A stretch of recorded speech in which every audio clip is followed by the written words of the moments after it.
Is writing a memoir worth your time?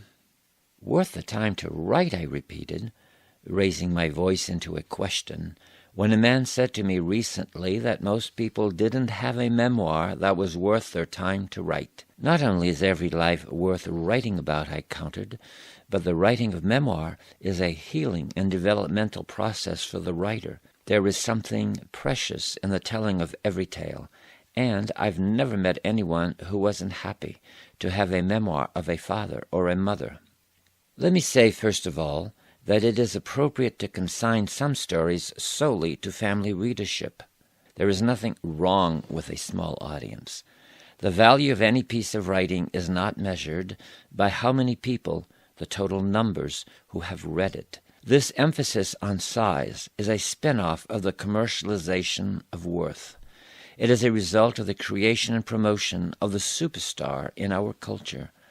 Using this criterion, the bestseller list should be chock full of classics in the making.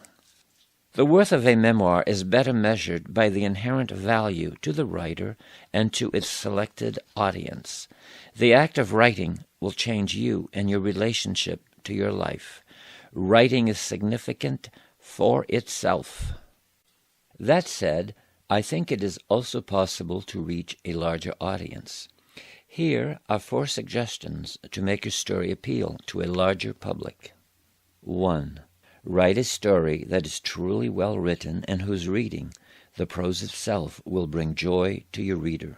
To do this, you will need to make effective use of a number of fiction writing techniques, including images, metaphors, similes, suspense, foreshadowing, and dialogue. You can succeed at creating a well-written memoir that will bring pleasure to its readers by the reading itself. 2. Find what is truly unique about your story and explore that thread.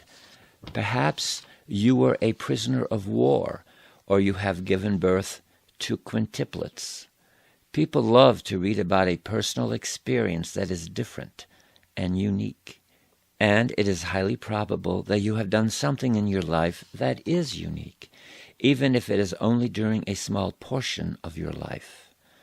Perhaps there was a time when you tried to reconcile a liberal political view with a conservative religious group, or perhaps you were afflicted with a malady that vanished when you took a special cure. Linger with your story a while, and your uniqueness may come to you. Remember that the uniqueness does not have to appeal to the masses. 3. Set your story in a historical context. Perhaps you were the first person to do something in your group or community, the first man to graduate from a hitherto all-women's college. Perhaps you were in the Iraq War and you wish to write a memoir from the point of view of an ordinary soldier. Or perhaps you were a pacifist who opposed the war. Perhaps you were housemaid to the Bushes in Kennebunkport and have stories to tell about national figures that frequented the house where you worked. To succeed at setting your story in a larger historical context, you will obviously have to learn about the historical context and be able to write about it with ease. Begin by reading about the historical context, and from that may come your story. 4. Find the psychological, spiritual, cultural drama in your story. It often happens that writers can write about the psychological and spiritual unfolding of their personality, and doing so, write about the universal, the typical unfolding and development of a personality or of the soul. This treatment of your memoir sets your life experience as a possible model. An example would be how you became an artist, or how you have had an experience of enlightenment, or how you rose from rags to riches. The value of a memoir is measured by the inherent value to the writer and to its selected audience, who are pursuing the same sort of life. If you want to reach a larger audience, it is important to position your story. These 4 possibilities Demonstrate how to go about making an otherwise ordinary life into a story that can appeal to a larger audience. It is in the rewriting stage, as you struggle with the story that is trying both to remain hidden and to come out, that you will most likely achieve the insights that will appeal to a broader readership. So keep writing. It is possible for you to produce a story that is not only worth your time to write, but worth someone else's time to read. Here are some action steps. First, make a memoir writing mission statement. What motivates you to write your memoir? Compile a list of reasons. For example, I've had an interesting life and I want to share my experience. I need to understand why I was always attracted to jobs that I would fail at.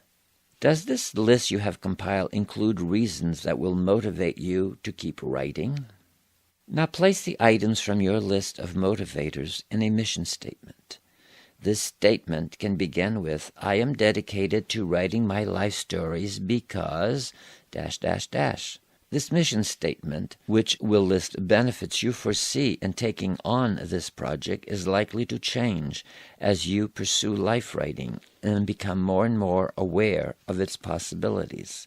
What's important now is that your statement expresses your motivation and that referring to it helps to keep you writing. Review your statement periodically. Change it or add to it as you need to, but always articulate what motivates you to write. And in conclusion, whatever you do today, write a bit on your memoir.